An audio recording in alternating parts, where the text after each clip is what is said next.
10 specialists declared the child deaf. His father, one of the wealthiest men in the country, accepted that fate, until the housekeeper did something no doctor dared to do.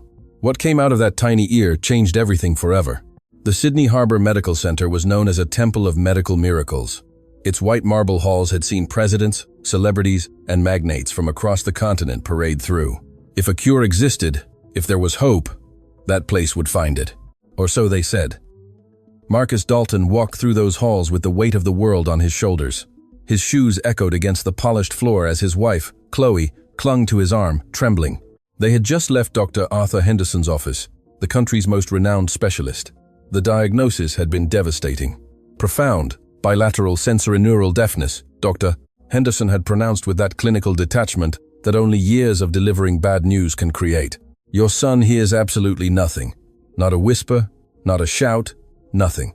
Chloe had let out a whimper that seemed to come from the depths of her soul. Marcus, on the other hand, had remained motionless, as if the words needed time to penetrate the armor he had built over years of ruthless negotiations. There has to be something, Marcus had insisted, with the voice he used to close multi-million-dollar deals, surgeries, experimental treatments, specialists abroad. Money is no object. Doctor. Henderson had looked at him with something akin to compassion, although Marcus preferred to interpret it as condescension. Mr. Dalton, I've reviewed the studies with colleagues from 3 continents. Your son's auditory nerves are completely damaged. There's no surgery that can repair what never worked. I'm deeply sorry. You're sorry? Marcus had raised his voice for the first time. You're sorry? My son is going to live his entire life in silence, and you're simply sorry? Marcus, please, Chloe had whispered through tears, but Marcus couldn't calm down. He was the man who had built an empire from scratch. The man who had turned a small family business into the most powerful conglomerate in the region. He didn't accept impossibilities. He hadn't known defeat, until now. Weeks later, the Dalton Mansion, located in Sydney's most exclusive area, Bellevue Hill, had become a silent battlefield. The best specialists in the world had paraded through its doors.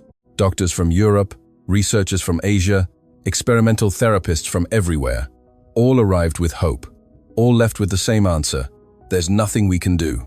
Marcus locked himself in his study for hours, making calls, pulling strings, offering obscene sums of money to anyone who could provide a solution. But money, for the first time in his life, couldn't buy what he needed. Chloe, meanwhile, dedicated herself entirely to Lachlan. The little boy was a sweet child, with eyes that seemed to absorb the entire world around him. He couldn't hear, but he observed, studying every expression, every movement, every gesture. Sometimes Chloe would sit beside him and sing songs she knew he would never hear, crying as she did so, her tears falling on her son's hair, while he looked at her with that innocence only children possess. One afternoon, as the sun set over the city, painting the mansion with orange hues, Chloe heard raised voices coming from the service area. I don't care how many references you have. It was Marcus's voice, harsher than usual. In this house, we need perfection. One single fault, and you're out.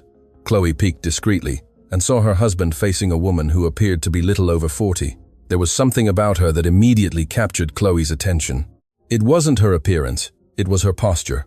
Despite being confronted by one of the country's most powerful men, she remained upright, dignified, without a hint of fear in her eyes. I understand perfectly, sir, the woman replied with a serene voice. I assure you, you'll have no complaints about my work. I hope so. Marcus practically spat the words before walking away. Chloe waited for her husband to disappear down the hallway before approaching the woman. Please excuse my husband, she said softly. We're going through a difficult time. The woman, who had introduced herself as Ruby Morales, nodded with understanding. You don't have to apologize, madam. I understand every family has its battles. There was something in the way she said it that made Chloe feel an immediate connection. It wasn't pity or curiosity. It was genuine understanding, as if this woman knew exactly what it meant to fight against something bigger than oneself. Do you have experience with children? Chloe asked. Yes, madam. I raised my own children and worked in several homes where there were little ones. I like children. They have a way of seeing the world that adults lose over the years. Chloe smiled for the first time in weeks. We have a son. His name is Lachlan. He's special. All children are, madam. He can't hear. Chloe felt the words catch in her throat.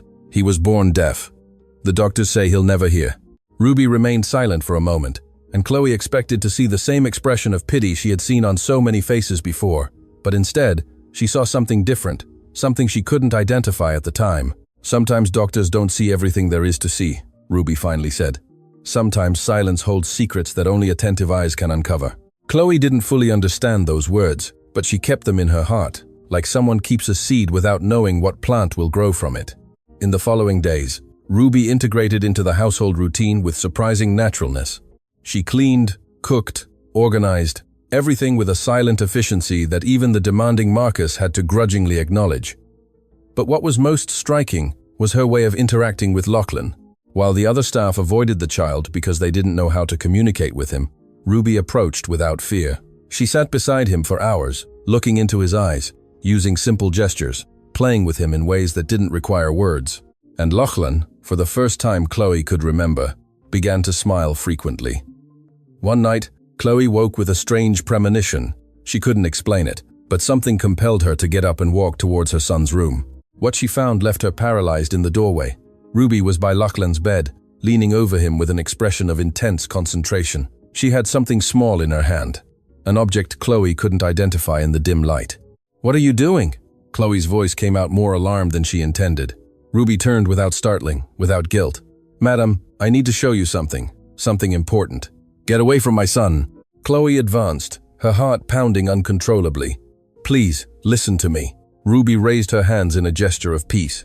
"I've worked in many homes, I've seen many children, and there's something about your son that isn't right, not in the way the doctors believe." "What are you talking about?" "Your son reacts to certain sounds. Not always, not obviously, but he does. I've observed him for days. When I close a door forcefully, his eyes move. When I drop something in the kitchen, he turns his head slightly. A completely deaf child wouldn't do that." Chloe felt the floor move beneath her feet. "That's impossible. The best specialists in the world examined him. We have studies, diagnoses. Studies can show what they're looking for." Ruby approached slowly. "But I don't have studies. I only have eyes. And my eyes tell me that this child doesn't live in the complete silence everyone believes." The sound of approaching footsteps interrupted them. Marcus appeared in the doorway, his face distorted with sleep and fury. "What the hell is going on here?" His voice boomed in the room. "Sir, I need you to listen to me," Ruby began. "Listen to her? I find you in my son's room in the middle of the night, and you want me to listen to you?" Marcus advanced menacingly. "You're fired. I want you out of my house right now." "Marcus, wait!" Chloe intervened. "She says Lachlan can hear something, that she's noticed reactions." "Enough." Marcus slammed his fist on the doorframe. "Are we going to believe a housekeeper over what 10 certified specialists told us? This is a joke." Ruby didn't back down. With a calmness that seemed supernatural in those circumstances, she looked Marcus directly in the eyes. "Mr. Dalton, you have every right to fire me. It's your house. It's your son. It's your decision. But before you do, let me ask you one question. Are you so sure of what the doctors said that you're not even willing to check?" The silence that followed was so dense that Chloe felt she could cut it with a knife. Marcus was breathing heavily, his fists clenched, his jaw tense. Chloe knew that expression.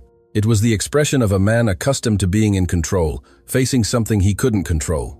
Lachlan, who had woken up with the commotion, observed the scene with those huge eyes that seemed to absorb everything. He couldn't hear the words, but he felt the tension. Tears began to roll down his cheeks without him uttering a single sound. And then Ruby did something no one expected. She knelt by the child's bed and with infinite delicacy brought her hand close to Lachlan's ear. She didn't touch it directly, but kept her palm near, as if searching for something invisible. Then she leaned in and whispered something so low that neither Marcus nor Chloe could hear it. What happened next destroyed everything they thought they knew. Lachlan turned his head. It wasn't a random movement. It wasn't a coincidence. The child turned directly towards the source of the sound, towards Ruby's lips, with an expression of absolute surprise, as if for the first time in his life he had heard something. Chloe brought her hands to her mouth, stifling a scream. Marcus stood petrified, his entire being concentrated on what he had just witnessed. "What? What did you do to him?" Chloe whispered. Ruby slowly stood up, and for the first time there were tears in her eyes. "I didn't do anything, madam. I only confirmed what I suspected. Your son isn't deaf, or at least not completely. There's something blocking his hearing, something the studies didn't detect, because no one bothered to look beyond the initial diagnosis." "That's impossible." Marcus finally found his voice, but there was no longer fury in it. There was only something Chloe hadn't heard in a long time, hope mixed with terror. "Mr. Dalton." Ruby looked at him with an intensity that made him step back. "I know what it's like to be ignored just because of your position. I know what it's like to have what you say dismissed because you don't have degrees or diplomas. But I also know that sometimes a mother's eyes, or those of a simple housekeeper, can see what 1,000 specialists don't want to see."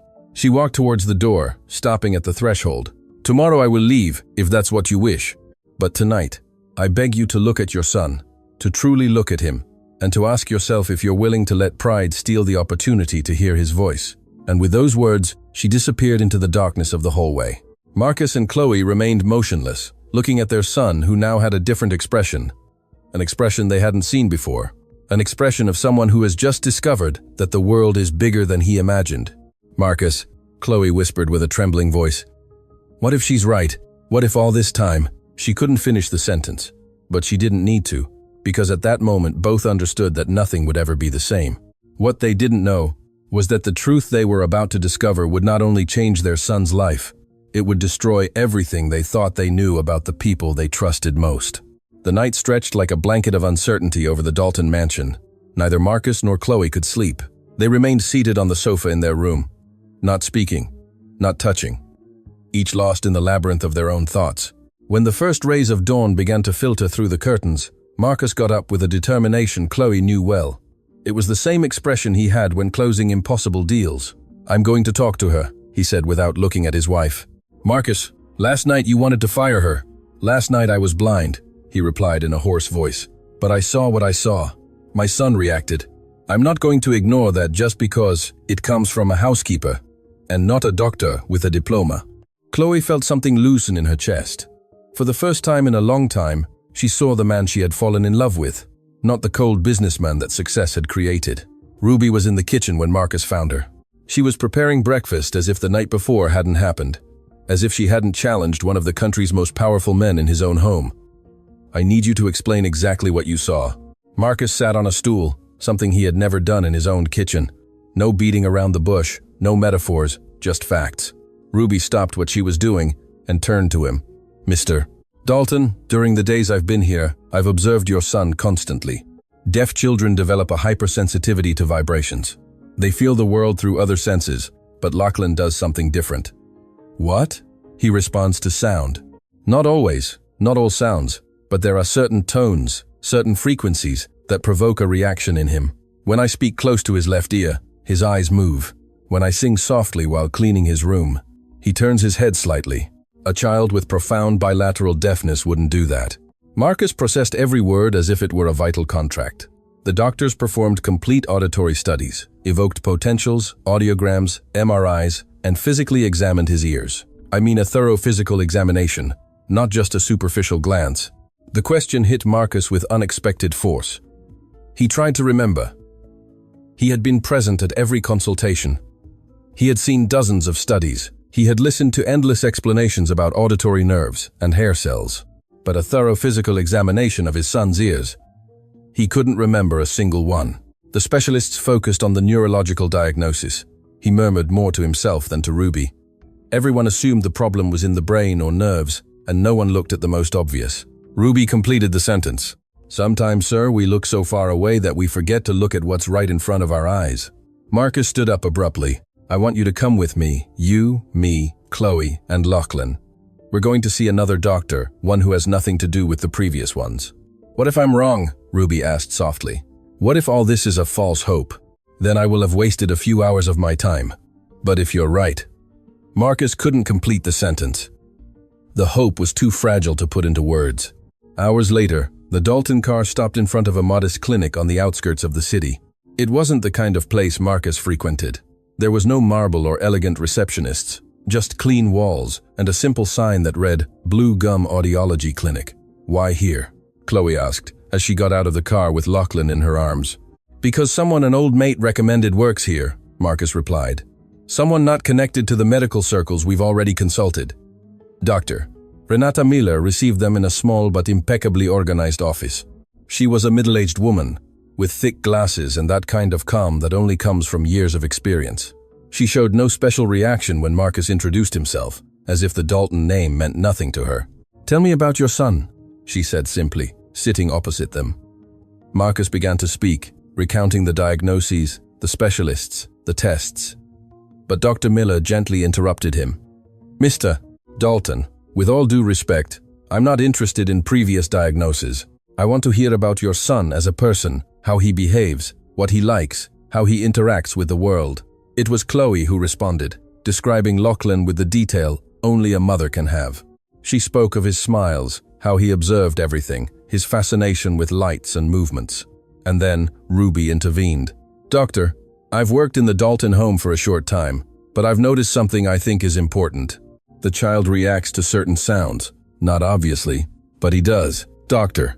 Miller leaned forward, suddenly interested. "What kind of sounds?" "Low frequencies mainly. When I speak very softly near his left ear, almost a whisper, he responds, turns his head, moves his eyes." "Interesting." The doctor stood up. "May I examine Lachlan?" What followed was something neither Marcus nor Chloe had seen in any of the previous consultations. Dr. Miller didn't connect machines or order studies. She simply took a special medical instrument, turned on a bright light, and began to examine Lachlan's ears with extraordinary meticulousness. Several minutes passed in absolute silence. Chloe squeezed Marcus's hand so tightly that her knuckles were white. Ruby remained standing by the door, her hands clasped in front of her chest. Finally, Dr. Miller leaned back in her chair. Her expression was unreadable. "Mr. and Mrs. Dalton," she began slowly, "I need to ask you a very important question, and I need you to answer with complete honesty." "Whatever it is," Marcus replied immediately. "Who has had regular access to your son since he was born? I mean people who spent time alone with him." Chloe and Marcus exchanged confused glances. "Us, obviously, the nannies we've had, the household staff." "Why do you ask?" Dr. Miller took off her glasses and cleaned them slowly, as if she needed time to choose her words. "Because I've just found something in your son's ears, something that shouldn't be there." Chloe's heart stopped. "What? What did you find?" "There's an obstruction in both ear canals. It's deep, very close to the eardrum, which would explain why it wasn't detected in superficial examinations. But the most disturbing thing is the nature of this obstruction." Marcus stood up, unable to remain seated. "What do you mean by nature?" "Mr. Dalton, what I found isn't natural. It's not accumulated earwax or any medical condition. It's a foreign material that was deliberately placed in your son's ears." The words dropped like bombs in the room. Chloe let out a choked whimper. Marcus felt his blood run cold. "Are you saying that someone did this on purpose?" Marcus's voice was barely a whisper. "It's the only medical explanation possible. This type of obstruction doesn't occur naturally. It was inserted with precision to block hearing without causing visible damage. Whoever did it had basic medical knowledge and prolonged access to the child." Chloe began to cry silently, hugging Lachlan against her chest.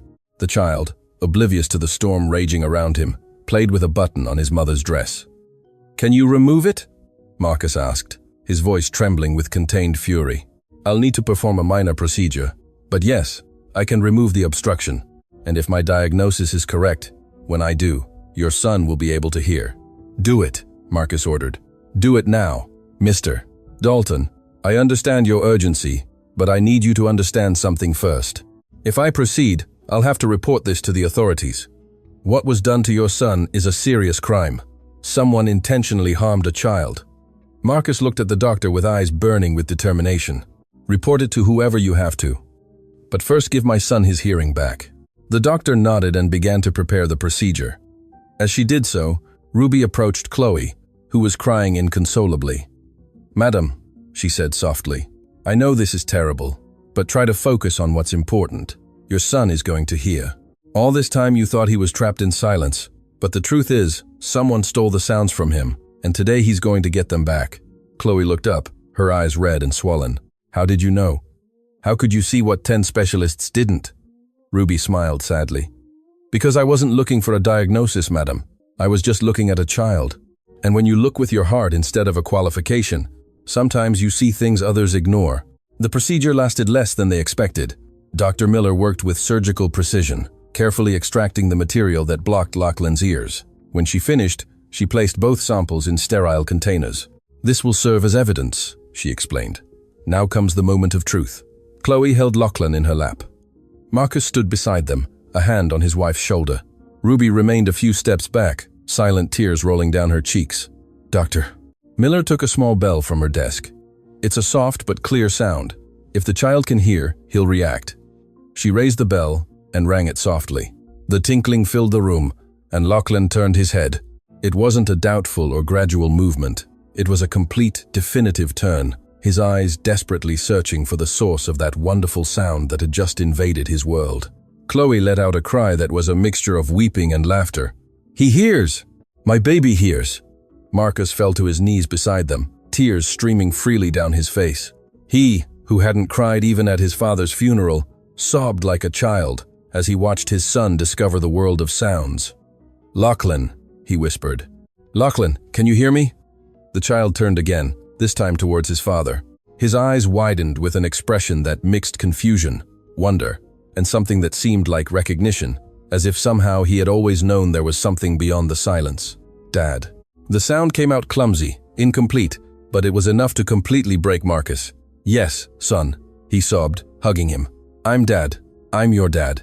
The scene was too intimate, too sacred to interrupt. "Doctor." Miller discreetly stepped aside, giving them space. Ruby cried silently by the door, her heart overflowing with a joy she hadn't felt in years. But amidst that happiness, a dark question began to form. Who had done this to Lachlan? Who had been capable of condemning an innocent child to silence? Marcus was the first to return to reality. He slowly stood up, wiping his face, and looked at the doctor with an expression that promised a storm. "You said, whoever did this had medical knowledge and prolonged access to my son. That's right. How long has this obstruction been there?" The doctor examined the sample she had extracted. By the state of the material and the reaction of the surrounding tissue, I'd say it was placed when the child was very young, probably during his first few months of life. The first few months of life. Marcus felt an abyss open in his stomach. During those first few months, only a few people had had access to Lachlan, and among them was one who had medical knowledge. "The nanny," Chloe whispered, reaching the same conclusion. "Sharon was a nurse before she worked for us. We fired her a while ago," Marcus remembered. "She left right after the first deafness diagnoses came in." "Convenient," Ruby said softly. "She left when her job was done." Marcus took out his phone with trembling hands. "I'm calling the police. I'm going to find her." "And when you do, Mr. Dalton," Dr. Miller interrupted him.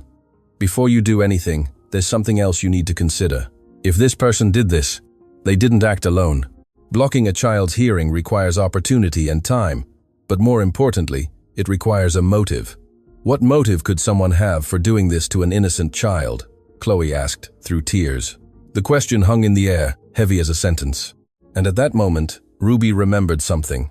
Something she had overheard days ago while cleaning Marcus's study.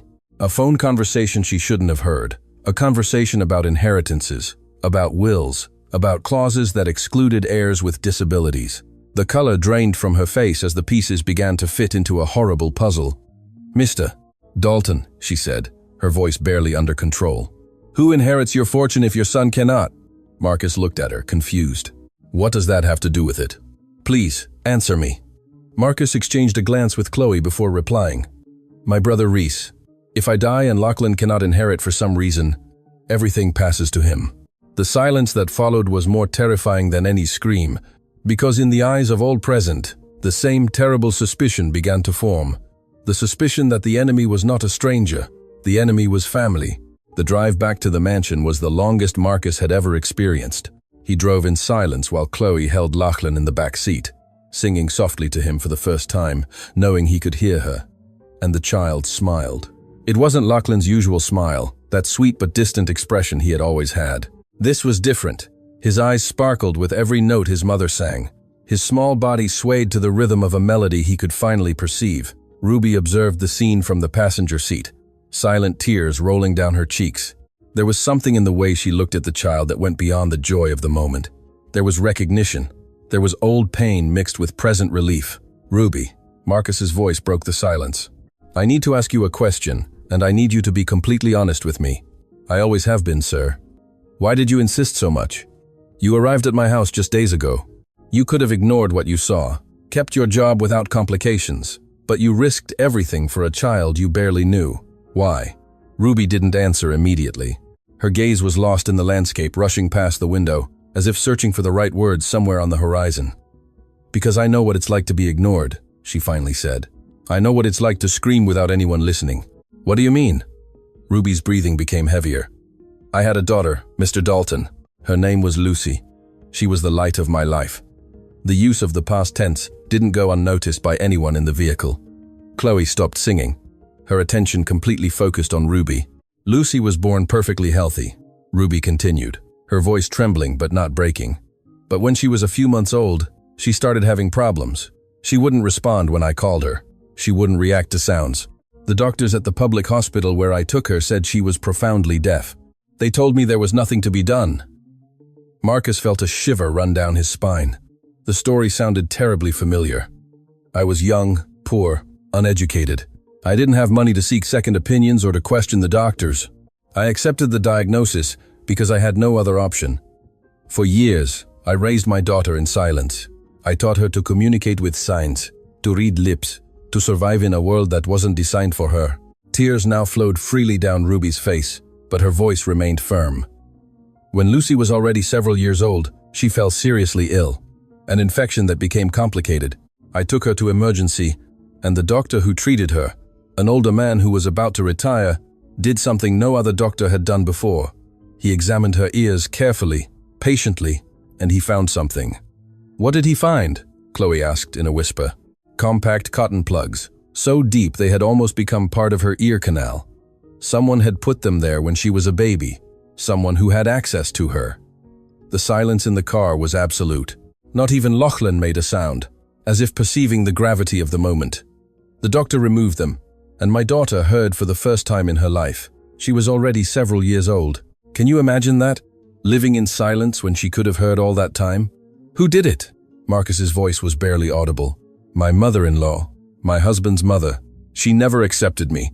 She thought I wasn't good enough for her son, that my family was too poor, too insignificant. When Lucy was born, she saw an opportunity to destroy me.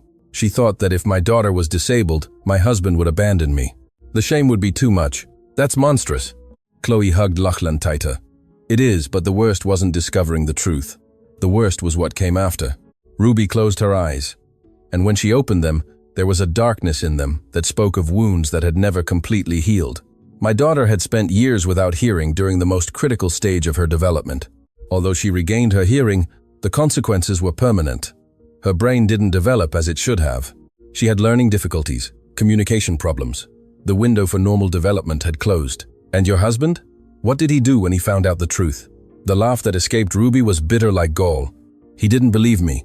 His mother convinced him that I had made it all up, that I had harmed my own daughter to gain sympathy. She accused me of being crazy, a liar. She took Lucy from me. Chloe brought a hand to her mouth, stifling a sob. I spent years fighting in court, trying to get my daughter back, trying to get someone to believe me, but I was just a poor woman against a family with money and connections.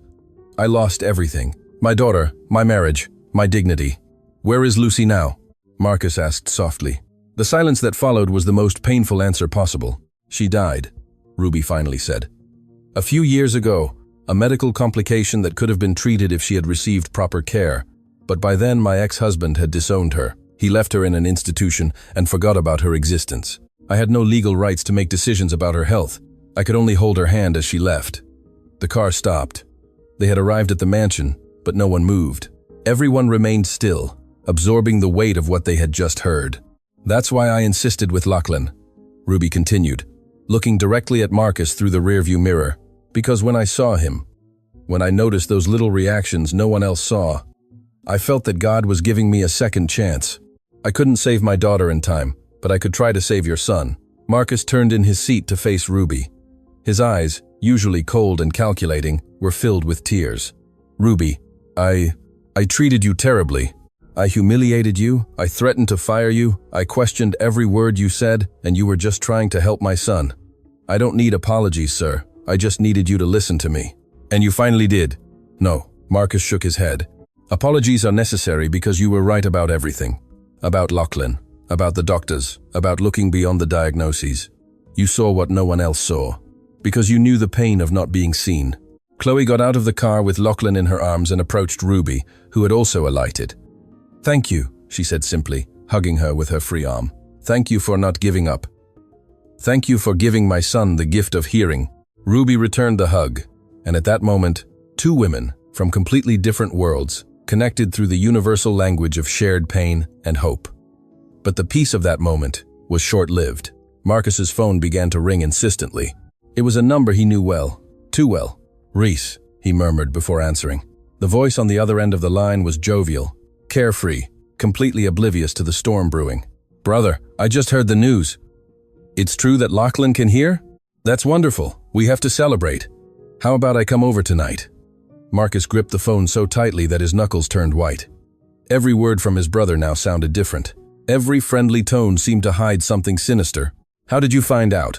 he asked in a controlled voice. "News travels fast, brother. You know how this social circle is. Someone saw your car at that clinic on the outskirts, and the rumors started. So, can I drop by?" Marcus looked at Chloe, who had heard the conversation. Her eyes reflected the same conflict he felt. They had no concrete proof against Reese, only suspicions based on a will clause and a terrible coincidence. "Sure," he finally replied. "Come tonight, we have a lot to talk about." When he hung up, Chloe approached, worried. "Are you sure about this?" "If he's involved." "That's why I need him to come," Marcus interrupted. "I need to look him in the eyes. I need to know if my own brother was capable of doing this to my son." The following hours were a strange mixture of joy and tension. On one hand, the house filled with the new sounds Lachlan was discovering. The child walked through the rooms, touching objects, listening to the sound they produced, laughing with each new discovery. The sound of water falling in the garden fountain made him stop for several minutes, fascinated. The birdsong in the tree by his window made him clap with excitement. And when Chloe played music for the first time, Lachlan began to move in a way that could only be described as dancing. Ruby observed everything with a bittersweet smile. It was beautiful to see this child discover the world of sounds, but it was also a reminder of what her own daughter had lost forever. When night fell, Marcus locked himself in his study. He needed to think, to prepare for the encounter with his brother, but he also needed to investigate. He began to review old documents, employee records, anything that could connect Sharon with Reese. After several hours of searching, he found something that chilled his blood.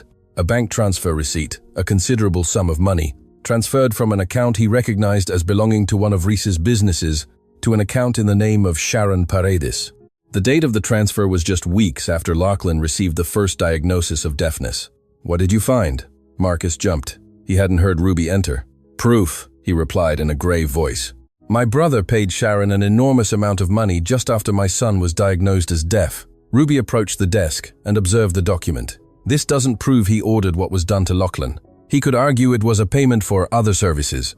"I know," Marcus said, "but it's a start. And there's something else." Marcus opened another folder, this time on his computer. It was his father's will, the founder of the Dalton Empire, who had passed away years ago. "My father was a traditional man. He believed that businesses should pass to the eldest son, or failing that, to the most capable heir. But he also had old-fashioned ideas about certain things." He pointed to a specific clause in the document. "It says here that if the main heir has any condition that prevents them from managing the business competently, including significant physical or mental disabilities, the inheritance automatically passes to the next in line. And that next is you," Ruby reasoned. "It was me, but my father died before Lachlan was born. In his original will, if I died without capable heirs, everything passed to Reese. So, if Lachlan was declared incapable due to his deafness, Reese was positioned to inherit everything if something happened to me." The study door burst open. Reese Dalton stood in the doorway with a smile that now seemed like the mask of a predator. "Well, well," he said, entering uninvited. "Looks like I'm interrupting a very interesting conversation about wills and inheritances. What a coincidence, because that's exactly what I wanted to talk about." Marcus slowly stood up, placing himself between his brother and Ruby. "What are you doing here? You said you'd come later." "I changed my mind. You know how I am, always unpredictable." His eyes settled on Ruby with a disturbing intensity. "I see the miracle housekeeper is still here. The woman who performed the miracle of returning my nephew's hearing. How convenient." "What do you mean, convenient?" Marcus took a step towards his brother. "Just that it's curious, don't you think? A stranger appears out of nowhere, discovers something 10 specialists couldn't see, and suddenly she's the family hero. It almost seems planned. Are you accusing Ruby of something?" Reese raised his hands in a gesture of false innocence. "I'm not accusing anyone. I'm just making observations. But since we're talking about accusations, I've heard some very interesting rumors." Rumors about someone intentionally harming Lachlan, and the police investigating. Marcus felt his blood boil. How do you know that, Doctor? Miller said she'd keep the investigation confidential until she had more information. For the first time, Reese's smile wavered. He had made a mistake, and both knew it. It's a small town, brother. News travels fast. Not that fast. Not unless someone has reasons to be paying very close attention. The two brothers looked at each other, and in that silent exchange were decades of rivalry, resentment, and something that now began to look dangerously like hatred. Be careful with the accusations you make, Marcus. Reese's voice lost all trace of cordiality. They could turn against you in ways you don't imagine. Is that a threat? It's brotherly advice. Enjoy your moment of joy with your miraculously cured son, but remember that miracles sometimes have unexpected consequences. Without another word, Reese turned and left the study. Seconds later, the front door closed forcefully. Ruby sank into a chair, trembling. That man knows something. The way he looked at me. I know. Marcus clenched his fists. But I won't let him hurt my family again. First thing tomorrow, I'll contact a private investigator. I'm going to find Sharon, and when I do, I'll find out exactly what role my brother played in all of this. What Marcus didn't know was that Sharon wasn't as far away as he thought. In fact, at that precise moment, a woman watched the Dalton mansion from a car parked in the darkness. She held a phone in her hand and had just received a message from Reese with 3 words that changed everything. They know already. Night fell over the Dalton mansion like a blanket of unease. Marcus hadn't been able to sleep. Every time he closed his eyes, he saw his brother's face, that smile that now seemed to him the perfect mask of a traitor. Chloe slept restlessly beside him, murmuring in dreams, probably trapped in nightmares about everything they had discovered. Only Lachlan rested peacefully, oblivious to the storm brewing over his family, dreaming perhaps of all the new sounds he had discovered that day. When the first rays of dawn began to filter through the curtains, Marcus was already dressed and ready. He took his phone and dialed a number he had saved for emergencies. Mendoza Investigations. How can I help you? I need to speak with Mr. Mendoza. Tell him it's Marcus Dalton. It's urgent. Minutes later, he was speaking with one of the most respected private investigators in the country. He explained everything: the obstruction in his son's ears, the suspicions about Sharon, the bank transfer from Reese's account. I understand the situation, Mr. Dalton, the investigator replied in a professional voice. I can have information on Sharon Paredes' whereabouts within hours, but I need you to understand something. If your brother is involved, this is going to destroy your family. My family is already destroyed, Marcus replied bitterly. I just want the truth. While waiting for news from the investigator, Marcus went down to the kitchen. Ruby was already there preparing breakfast as if it were a normal day, but her hands trembled slightly as she cut fruit. You couldn't sleep either? Marcus asked, sitting on the same stool he had occupied the day before.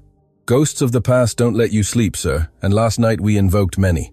Marcus watched her in silence for a moment. This woman had lost everything, her daughter, her marriage, her dignity, and yet she kept going. She kept helping others, kept believing that the world could be better. Ruby, when all this is over, I want you to know you have a permanent place in this house, not as an employee, but as family. Ruby stopped cutting and looked at him with moist eyes. Sir, I mean it. You gave my son his hearing back. You opened our eyes to a truth no one else wanted to see. That's priceless. Before Ruby could reply, the sound of an approaching car interrupted the moment. Marcus immediately tensed, preparing for another visit from Reese, but when he looked out the window, he didn't recognize the vehicle. It was a modest, somewhat old car that stopped in front of the main entrance. A woman Marcus didn't recognize initially got out, but when Ruby looked out the window, her face paled. It's her, she whispered. It's Sharon. Marcus didn't think twice. He strode out of the house, his heart pounding furiously. Sharon saw him coming and raised her hands in a sign of surrender. Mr. Dalton, wait. I come in peace. I need to talk to you. Talk? Marcus stopped a few meters from her, fighting the urge to confront her directly. After what you did to my son, that's why I'm here, to tell you everything. But I need you to promise me something first. You're not in a position to ask for anything. You're right. Sharon slowly lowered her hands. I have no right, but what I'm going to tell you will change everything. And when you hear it, you'll need more than rage to face what's coming. There was something in her tone that made Marcus hesitate. It wasn't the attitude of a criminal trying to escape. It was the attitude of someone who had made an irreversible decision. Speak, he finally ordered. But here, where I can see you. Sharon nodded. Yes, I put those obstructions in your son's ears. It was me. The confirmation, though expected, hit Marcus like a punch to the stomach. But I didn't do it for money, Sharon continued quickly. At least not just for that. Then why? Why would you do something like that to an innocent child? Sharon closed her eyes for a moment, as if gathering strength for what she was about to say. Because your brother forced me. Forced you? How? He has something of mine, something more valuable than money. He has my son. The world seemed to stop. Marcus listened, but his mind struggled to process the words. My son, Nick, has a chronic illness, Sharon continued, her voice breaking. He needs expensive treatments, medications I can't afford. When I started working for you, Reese found me. I don't know how he knew about my situation, but he knew everything. He offered me a deal. If I did what he asked, he would pay for all of Nick's treatments. If I refused, she didn't need to finish the sentence. Marcus understood perfectly how his brother operated. He told me exactly what to do, Sharon sobbed now openly. He gave me the material. He explained how to place it, so it wouldn't be detected in superficial examinations. He promised me it wouldn't permanently harm the child, that it was just to secure something related to the family business. The inheritance, Marcus murmured. I didn't fully understand until later, when I saw how you and your wife suffered, when I saw that innocent child living in silence. I wanted to confess so many times, but Reese threatened me. He said if I spoke, he would let my son die, and I am weak. I chose my son over yours. Ruby had come out of the house and was listening to everything from the porch. Her eyes met Sharon's, and in that gaze there was something unexpected, understanding. Why did you come now? Marcus asked. Why tell all this? Sharon took out her phone and showed it to him. Last night I received this message from Reese. Marcus read the words on the screen. They know already. Prepare to disappear. I'll contact you with instructions. When I read that, I understood it was never going to end. Sharon explained. He would always have power over me. He would always use me. And my son would never be truly safe as long as Reese could manipulate me. So, you decided to confess. I decided to be free, even if that freedom costs me everything. Marcus looked at her for a long time. He felt rage, a burning rage that threatened to consume him, but he also felt something else. He saw before him a desperate mother who had made an impossible decision to save her son. Wouldn't he have done the same? Do you have proof? He finally asked. Something that directly connects Reese to this? Sharon nodded and pulled a small storage device from her bag. Recordings, messages, transfers, everything you need to prove he was the mastermind. I kept it as insurance in case he ever decided to get rid of me. Marcus took the device as if it were a sacred relic. In his hands, he held the destruction of his own brother. I'm going to have to call the police, he said. You're going to have to testify. Face charges. I know. I'm prepared. But I'm going to talk to my lawyers. What you did was horrible, but you were coerced. That has to count for something. Sharon looked at him in surprise, as if she didn't expect any kind of compassion. Why would you do that for me? I'm not doing it for you. I'm doing it because I understand what it's like to do anything for a child. The front door of the mansion opened and Chloe appeared with Lachlan in her arms. The child, seeing so many people gathered, began to point and make sounds, experimenting with his newly discovered voice. Sharon looked at him with tears in her eyes. I'm sorry, she whispered. I'm so sorry. Chloe didn't respond. Her face was a mask of conflicting emotions. But when she spoke, her voice was firmer than Marcus expected. You're going to help us put Reese away. That will be your way of making up for what you did. Sharon nodded repeatedly. I'll do whatever it takes. The next few hours were a whirlwind of activity. The police arrived, took Sharon's statement, reviewed the evidence on the device. The private investigator Marcus had contacted arrived shortly after, confirming he had traced suspicious movements in Reese's accounts over the past few years. But the biggest surprise came when Mr. Mendoza presented an additional discovery. Mr. Dalton, during my investigation, I found something else you need to see. He handed him a thick folder full of documents. Your brother has been manipulating the finances of the Dalton corporate group for years, diverting funds, creating shell companies, preparing the ground for an eventual takeover. What he did to your son wasn't just about the family inheritance. It was about the entire empire. Marcus leafed through the documents with trembling hands. Everything was there. The magnitude of his brother's betrayal was much greater than he had imagined. Reese didn't just want the inheritance, the investigator continued. He wanted to destroy you completely. If Lachlan was declared incapacitated and something happened to you, he wouldn't just inherit, he would take total control of all the businesses. And according to these documents, he was planning something to ensure that happened. What do you mean something? The investigator hesitated before answering. There are emails where he discusses with a third-party methods to create accidents that look natural. The air left Marcus's lungs. His own brother had been planning more than ruining his son. He had been planning to eliminate him. "Where is Reese now?" he asked, his voice barely recognizable as his own. "That's the other news," the investigator replied. "He disappeared this morning. His apartment is empty. His main accounts were emptied overnight. It seems he knew Sharon was coming to confess. How could he have known? Because he was watching her." A new voice intervened. Everyone turned. In the study doorway was Dr. Renata Miller, accompanied by 2 police officers. "Dr. Miller, what are you doing here?" Marcus approached. "I came because I found something else during my analysis of the material I extracted from your son's ears. Something I didn't mention before because I needed to confirm it." She took a lab report from her briefcase. "The material used to block Lachlan's hearing is a specialized substance. It's not something you get at any chemist.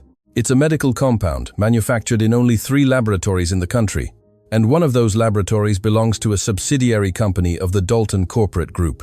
Marcus felt the ground move beneath his feet. "A company of ours?" "A company that, according to records, is under the direct supervision of Reese Dalton." Everything fit. The whole bloody puzzle finally made sense. Reese had not only planned this, he had planned it using the family company's own resources. He had used the empire his father built to destroy his nephew, and eventually his brother.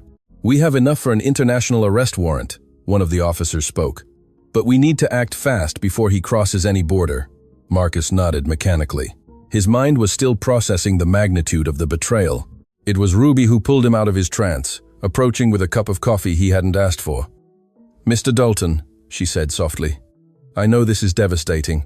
Discovering that your own blood was capable of something like this is a pain that has no name. How do you get over it?" Marcus asked, more to himself than to her. "You don't get over it, you transform it. You use that pain to build something better, to protect those you love, to make sure no one else suffers what your family suffered." Marcus looked at her, seeing not a housekeeper, but a survivor, a woman who had faced worse betrayals and had found a way to keep going. At that moment, Lachlan ran into the study, escaping from Chloe's arms. He stopped in front of his father and raised his arms, asking to be picked up. Marcus lifted him, hugging him tightly. The child touched his face with curious little hands, feeling the tears Marcus didn't know he was shedding. "Dad," Lachlan said with that new voice he was still learning to use. "Dad." And at that moment, Marcus made a decision. "We're going to find my brother," he said with renewed voice. "We're going to make him pay for what he did, but not for revenge, for justice, so that my son grows up in a world where monsters don't win." What he didn't know was that Reese hadn't fled as far as they thought. In fact, he was much closer than anyone imagined, and he had one last move planned that would endanger everyone Marcus loved.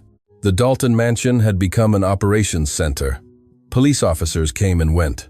Investigators reviewed documents, and Marcus's phone didn't stop ringing with calls from lawyers, business partners, and journalists who had somehow found out that something big was happening.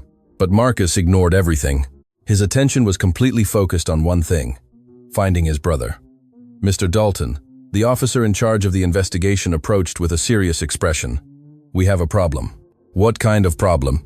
"Reese Dalton has passports from 3 different countries. According to immigration records, none have been used in the last 24 hours.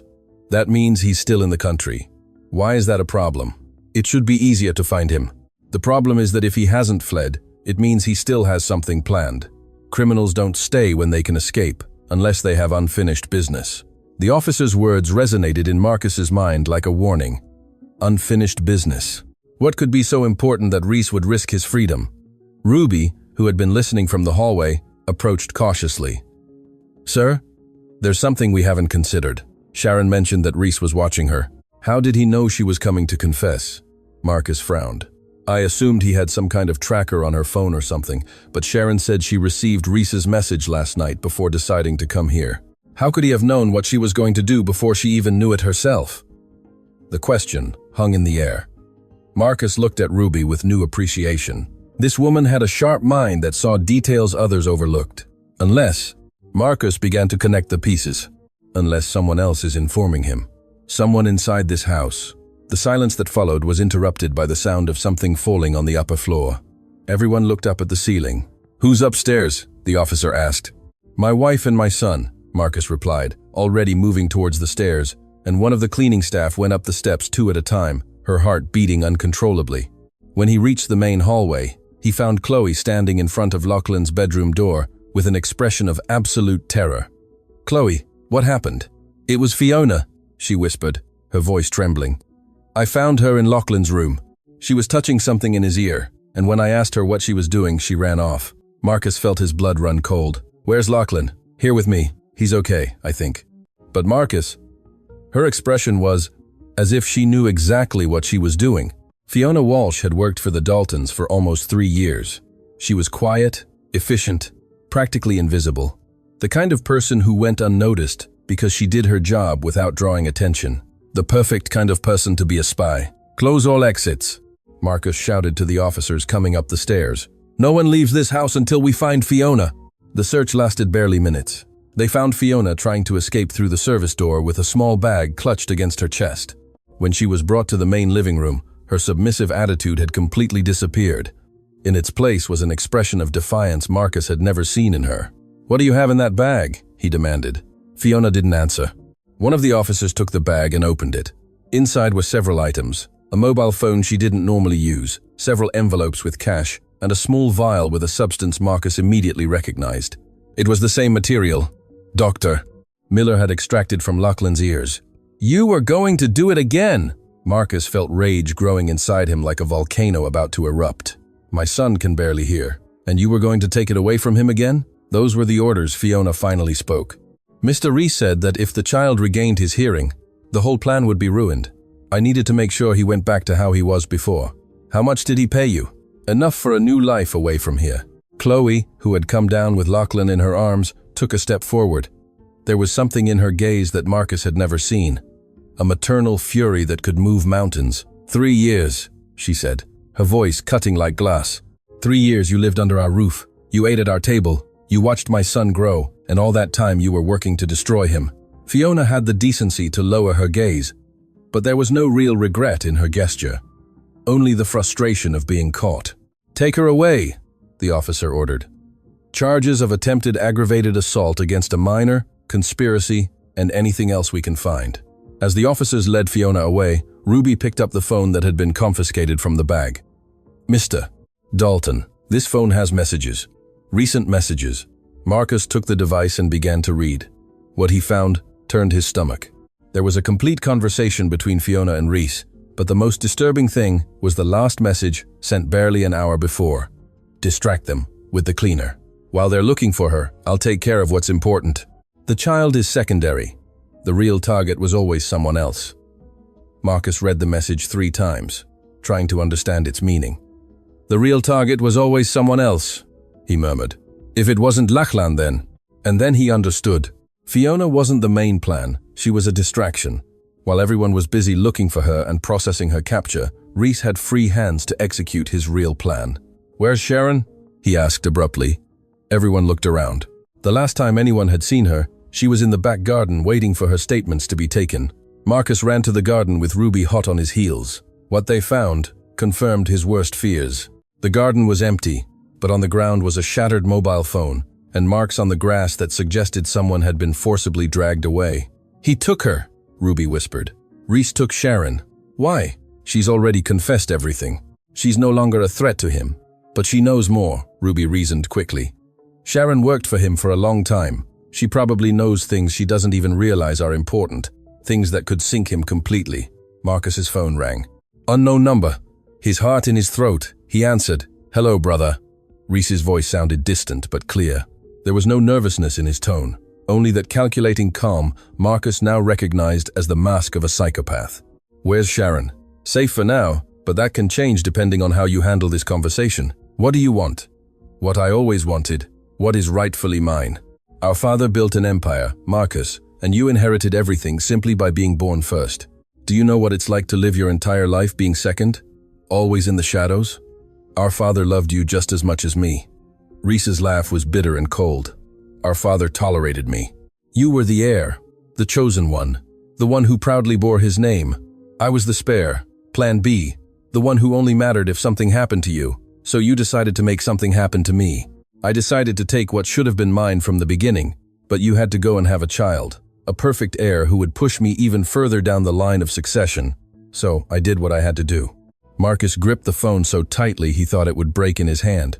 You're a monster. I'm a survivor, just like you. The difference is, I'm willing to do whatever it takes to get what I want. What do you want, Reese? Why did you call me? There was a pause before Reese responded. I want you to come and see me. Alone. No police, no lawyers, no one. You and I, face to face, as it should have been from the beginning. And if I refuse, then Sharon will have a very unfortunate accident. And after her, who knows? You have a lot of people who matter to you, brother. A beautiful wife, a son who has just discovered sounds, a housekeeper who seems to have become part of the family. The threat was clear. Reese had nothing to lose, which made him more dangerous than ever. Where? Dad's old factory. You know, the one where it all started for our family. It seems poetic that it's also where it all ends. You have an hour. The line went dead.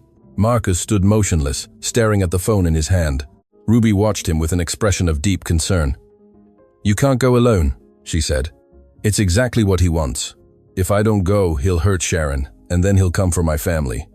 Then call the police to surround the place. You don't know my brother. If he sees a single officer, he'll do something desperate. And when Reese gets desperate, people die. Chloe appeared at the garden door with Lachlan still in her arms. She had heard everything. You're not going, she said, her voice trembling but not faltering. I'm not going to lose you too.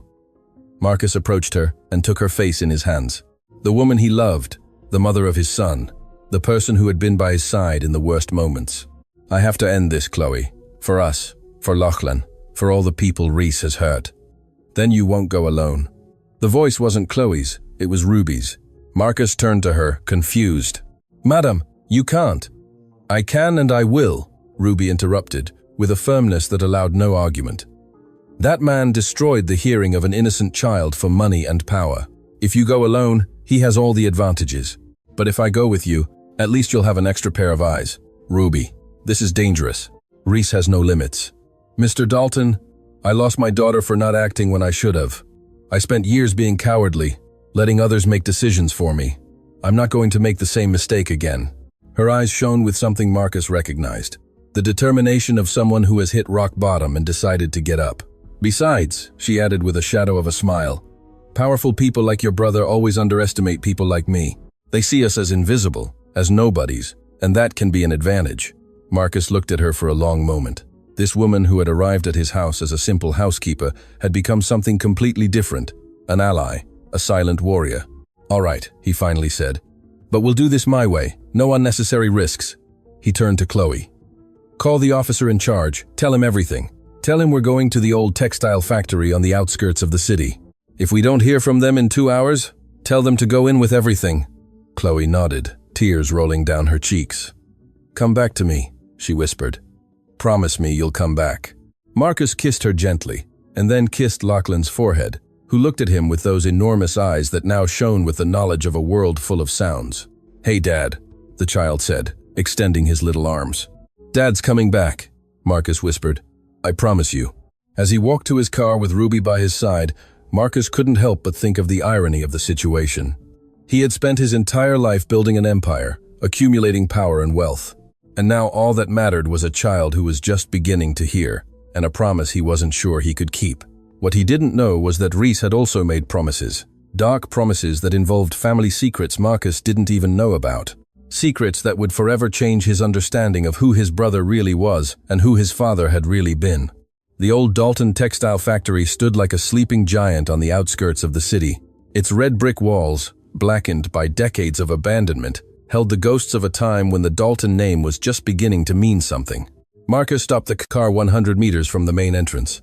The sun was beginning to set, painting the sky with orange hues that made the factory look like it was on fire. Are you sure about this? Ruby asked from the passenger seat. No, but I have no other choice. They walked together towards the entrance. The rusted metal doors were ajar, like a mouth waiting to swallow them. The interior smelled of damp, dust, and abandoned memories. Reese! Marcus's voice echoed in the empty space. "I'm here. Show yourself." Silence was his only answer for several seconds. Then, from the shadows of the second level, a figure emerged. Rhys Dalton walked with the calm of someone holding all the cards. Beside him, Sharon sat in a chair, her hands tied, with an expression of terror. "You came," Rhys smiled at his brother. "And you brought the miracle housekeeper. How touching. Let her go, Rhys. This is between you and me. All in good time, brother. First, we have unfinished business to discuss." Rhys slowly descended a metal staircase that creaked with each step. When he reached the ground level, Marcus could see something different in his eyes. It wasn't just ambition or resentment. It was something deeper, darker. "Do you know why I chose this place for our meeting?" Rhys spread his arms, encompassing the abandoned space. "Because this is where it all began. This is where our father built his first business. This is where he made the decisions that would make us what we are. Our father was an honest man." Rhys's laugh was bitter and cutting. "Honest? That's what you think. Oh, brother, how much he protected you from the truth." Rhys pulled a yellowed envelope from his jacket and tossed it at Marcus's feet. "Open it. Read what our honorable father really was." Marcus picked up the envelope with distrust. Inside were old documents, faded photographs, and handwritten letters. He began to read, and with each line, he felt the ground crumble beneath his feet. "This can't be true," he whispered. "Every word is true. Our father didn't build his empire with honest work. He built it by destroying others, stealing ideas, manipulating partners, ruining competitors. And worst of all," Rhys approached until he was a few meters from his brother. "Worst of all is that you're not his only child." The document Marcus held in his trembling hands confirmed it. A paternity test performed decades ago, a name he didn't recognize, a story he had never been told. "Before marrying our mother, our father had another family," Rhys continued. "A humble woman with whom he had a son. But when the opportunity arose to marry Mum, with her money and connections, he abandoned that woman, left her with... He used his contacts to take everything from her, including custody of her son. How do you know all this?" "Because that son was my father." The words hit Marcus like lightning. "What are you saying?" "I'm not your brother, Marcus. I'm your nephew, the grandson of the man who destroyed my real grandmother and abandoned my father when he was just a child." Ruby, who had remained silent, took a step forward. "I don't understand. If you're not Mr. Dalton's son, how did you end up being part of the family?" Rhys looked at her with something akin to respect. "Good question. My biological father died young, shattered by abandonment and poverty. Before he died, he told me the whole truth. He made me promise to recover what had been stolen from us." He turned to Marcus with eyes burning with resentment accumulated over a lifetime. "When your father found out I existed, that the son of his abandoned son had survived, he panicked. He feared the truth would come out, that his reputation would be ruined. So he did what he did best. He bought me." Marcus remembered documents he had seen as a child, adoption papers. "They always told me you were the son of a distant cousin who had died. Lies upon lies. Your father adopted me to keep me close, to control me, to make sure I never spoke. He gave me the Dalton surname, raised me alongside you, but he never gave me what was truly mine. Recognition." "Rhys, I didn't know any of this. I know." For the first time, some of the fury in Rhys's eyes seemed to diminish. "You were always the innocent one, the golden child who didn't see the shadows behind the shine. But that doesn't change the facts. Your father stole my identity, my inheritance, my right to be who I really am." Marcus dropped the documents. His mind was a whirlwind of contradictory emotions. The father he had admired all his life, the man who had taught him about honor and hard work, had been a liar and a manipulator. "Even if all this is true," he said slowly, "it doesn't justify what you did to Lachlan. He's an innocent child, just like you once were." "Innocent?"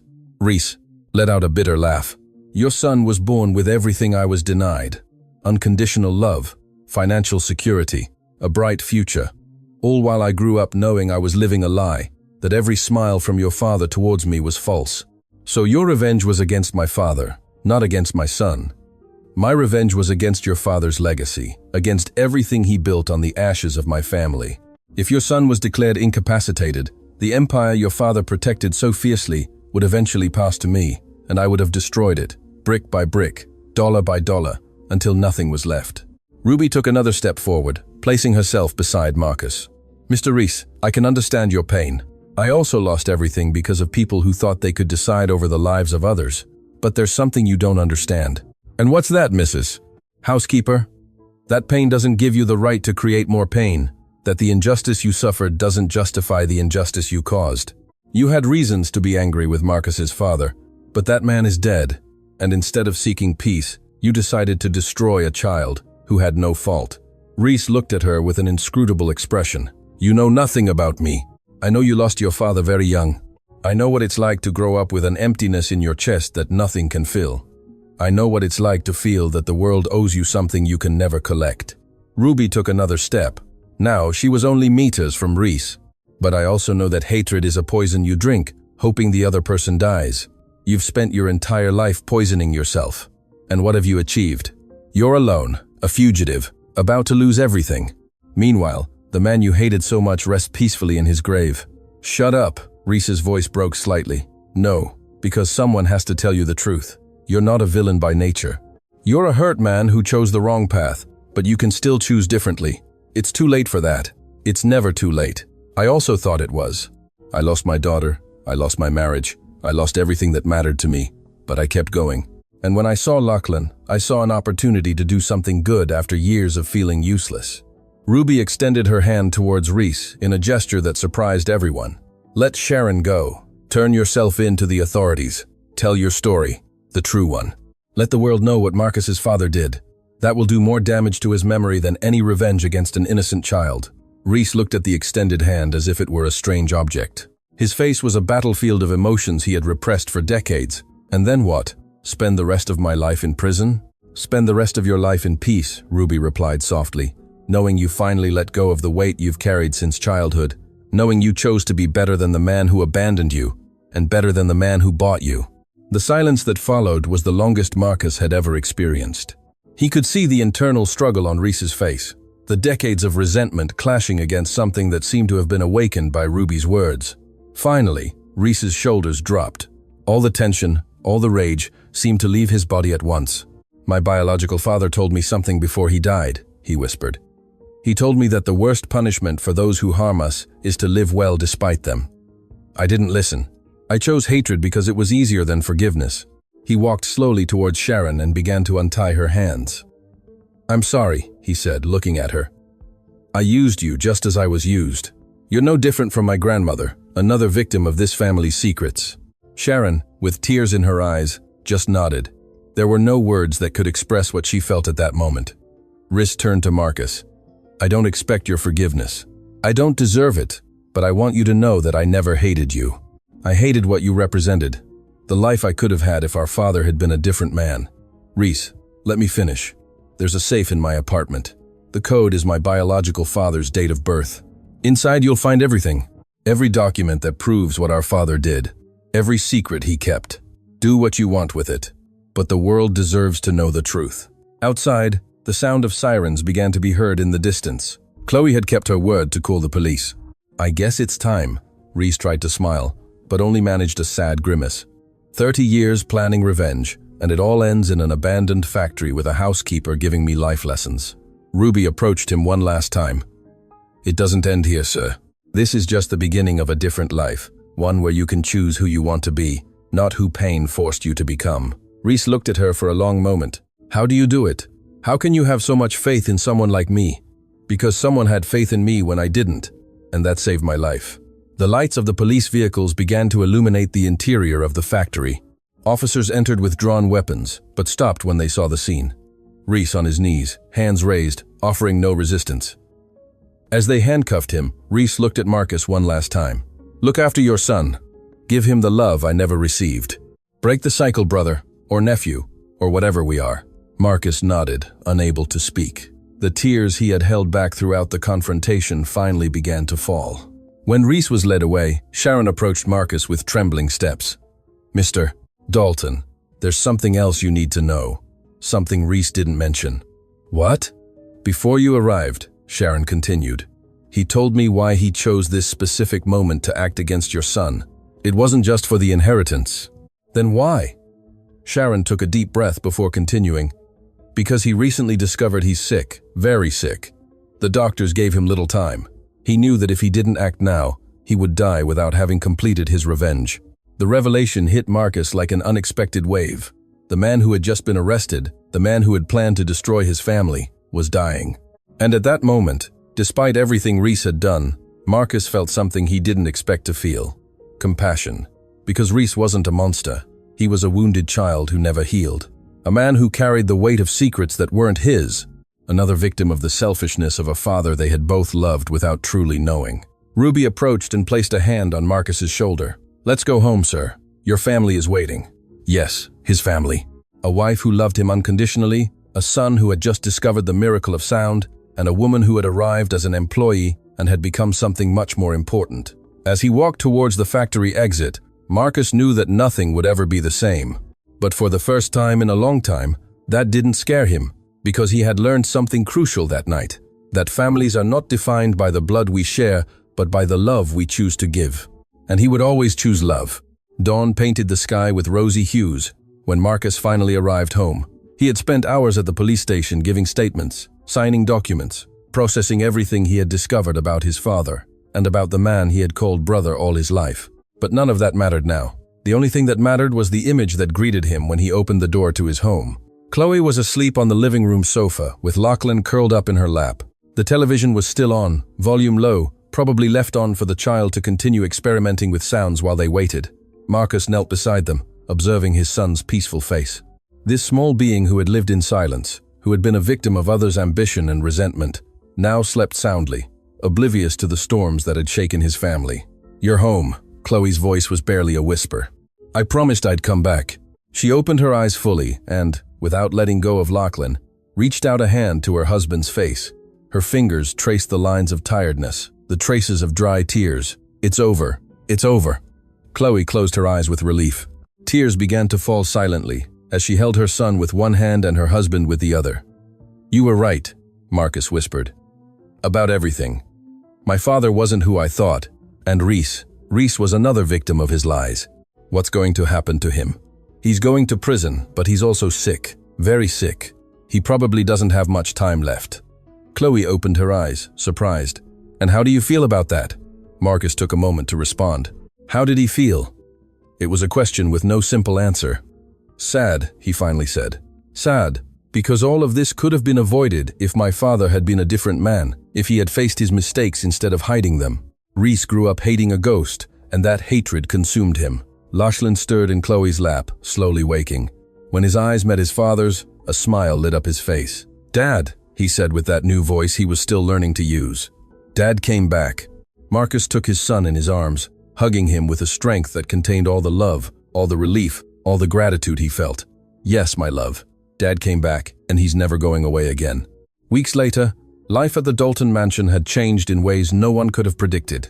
The news of Reese's arrest and the secrets of the Dalton patriarch had shaken society. Journalists camped outside the mansion, seeking statements. Business partners called, worried about the future of the empire. The Dalton name, once synonymous with success and respectability, was now stained by past scandals, but Marcus had made a decision. At a nationally televised press conference, he stood before dozens of cameras and microphones with Chloe by his side. "My father built an empire," he began with a firm voice. "But he did so on foundations of lies and pain. He abandoned a family, destroyed lives, and kept secrets that poisoned entire generations." The camera flashes were incessant, but Marcus remained unmoved. "I cannot change the past. I cannot undo the damage my father caused, but I can choose a different future. Starting today, the Dalton corporate group will allocate 30% of its annual profits to a foundation dedicated to helping children with hearing disabilities, especially those whose families lack resources for treatments." The murmur among journalists intensified. "This foundation will bear the name of someone who deserves to be remembered, someone who was a victim of my father's selfishness. It will be called the Eileen McCarthy Foundation, in honor of Reese Dalton's biological grandmother, the woman my father abandoned and destroyed." Chloe squeezed her husband's hand proudly. "Furthermore," Marcus continued, "I want to introduce the person who will make all of this possible. The person who saved my son when no one else could. The person who taught me that the true value of a human being is not measured in qualifications or money, but in the ability to see what others ignore." He gestured to one side of the stage, and Ruby Morales walked towards him with trembling but dignified steps. Ruby Morales will be the executive director of the Eileen McCarthy Foundation. She knows what it's like to lose a child due to medical negligence. She knows what it's like to be ignored by a system that only listens to those with power. And she knows better than anyone that sometimes a mother's eyes can see what 1,000 specialists don't want to see. Ruby stood beside Marcus, tears rolling down her cheeks. Never in her life had she imagined being in such a place, being recognized in this way. Mrs. Morales, a journalist, raised his hand. "Do you have anything to say?" Ruby looked at the crowd of cameras and microphones. For a moment, fear threatened to paralyze her. But then she remembered Lucy. She remembered all the times she had been silenced, ignored, dismissed. "No more," she began, her voice gaining strength with each word. "Throughout my life, I was invisible. I was the woman who cleaned, who served, who no one looked at twice. When my daughter fell ill, no one listened to me. When I knew something was wrong, no one believed me. And when I lost her, no one even noticed." She paused, taking a deep breath. "But I learned something important from all that pain. I learned that the people the world considers insignificant are often the ones who see most clearly. Because we're not distracted by money, by power, by appearances.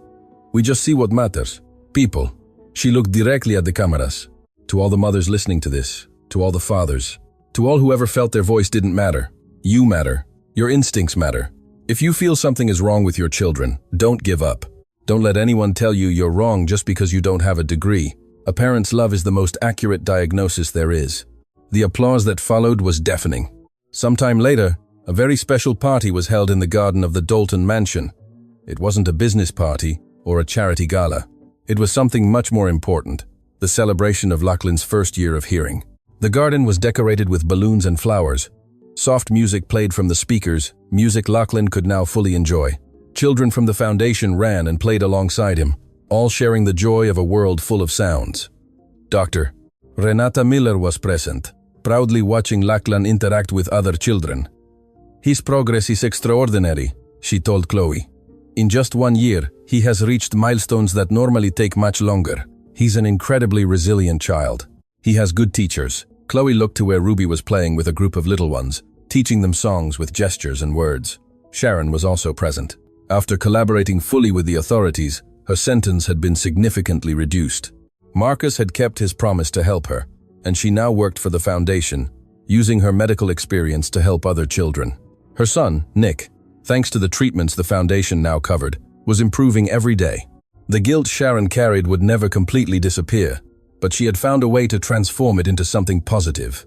"Mr. Dalton," she approached Marcus with a serious expression. "I can never thank you enough after everything I did." "What you did was protect your son," Marcus interrupted her. "Reese put you in an impossible position. The real culprit was never you. Have you heard from him?" Marcus nodded slowly. "I visited him last week at the prison hospital. He's very weak, but he's at peace. He says that for the first time in his life, he can sleep without nightmares." "Did you forgive him?" It was a question Marcus had asked himself many times. "I'm working on it," he replied honestly. "Forgiveness isn't a moment, it's a process. But every day it's a little easier." The music changed to a more cheerful melody, and Lachlan ran towards his parents with a radiant smile. "Mom, Dad, I really like that song." Marcus lifted his son into his arms, spinning with him, as the child laughed with that crystalline laugh that was the most beautiful sound in the world. "What's your favorite part?" Chloe asked. Lachlan thought for a moment, with that concentrated expression he always wore when processing sounds. When the notes go up, he finally said, "It's like the music is happy." Chloe and Marcus exchanged a look filled with emotion. This child, who had lived in silence, now described music with a sensitivity many adults lacked. "Mr. Dalton," Ruby's voice interrupted the moment. "There's someone who wants to see you." Marcus put Lachlan down and walked to where Ruby was pointing. Near the garden entrance was an elderly woman with completely white hair and a stooped posture from the years. A nurse accompanied her. "Who is it?" Marcus asked. "Her name is Dorothy McCarthy. She's Eileen's sister, Reese's grandmother's sister, the only family she has left." Marcus approached slowly. The old woman looked at him with eyes that had seen too much pain, too much injustice. "Mrs. McCarthy," Marcus bowed his head respectfully. "Thank you for coming. I came because I needed to see with my own eyes." Dorothy's voice was fragile but clear. "I needed to see if what the news said was true, that Alberto Dalton's son was trying to mend his father's wrongs. It's true, although I know nothing I do can erase the damage my father caused." Dorothy studied him for a long moment. Then, To everyone's surprise, she extended a wrinkled hand and placed it on Marcus's cheek. "My sister Eileen died heartbroken," she said softly. "She died believing no one would remember her story, that no one would know the truth. But you gave her name to a foundation. You gave her back her dignity." Tears began to fall down the old woman's face. She would be proud, not of your father, never of him, but of you, that his blood produced someone capable of choosing differently. Marcus took Dorothy's hand in his. "I would like you to meet my son, the child your nephew hurt, but who, thanks to a chain of events no one could predict, ended up uniting stories that had been separated for decades." He guided Dorothy to where Lachlan was playing. The child, seeing the old woman, approached with curiosity. "Hello," he said with that voice that improved every day. "What's your name?" "My name is Dorothy, little one." "Dorothy means sadness." Lachlan frowned. "But today is a party day. There shouldn't be sadness." The old woman let out a laugh that sounded like rusted bells, a sound she probably hadn't produced in years. "You're right, little one. Today there is no sadness. Today there is only hope." Hope. The word resonated in the garden like a promise. And at that moment, as the sun shone over the Dalton mansion, as children who had known silence now filled the air with laughter and songs, as broken families began to heal and buried secrets finally found the light, something magical happened.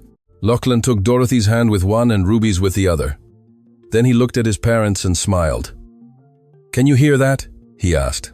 Everyone fell silent, trying to identify what sound the child had caught. "What do you hear, my love?" Chloe asked. Lachlan closed his eyes, concentrating.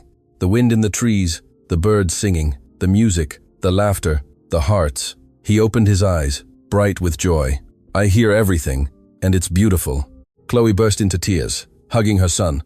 Marcus enveloped both of them. Ruby, Dorothy, Sharon, all present felt something close and something new begin. Because in the end, this was never a story about revenge or inheritances or family secrets. It was a story about the power of a voice. The voice of a housekeeper who dared to speak when no one listened to her. The voice of a child who regained the right to hear the world. The voice of love that, when true, always finds a way to break the silence. And in the garden of the Dalton mansion, surrounded by people who had been strangers and now were family, Lachlan uttered the words that would forever seal this story. "Thank you for not giving up. Thank you for listening to me when I couldn't speak. I love you all very much." And everyone understood that the greatest miracle had not been to give a child his hearing back. The greatest miracle had been to learn that the most invisible people often have the most to say, and that we must never, ever stop listening to them.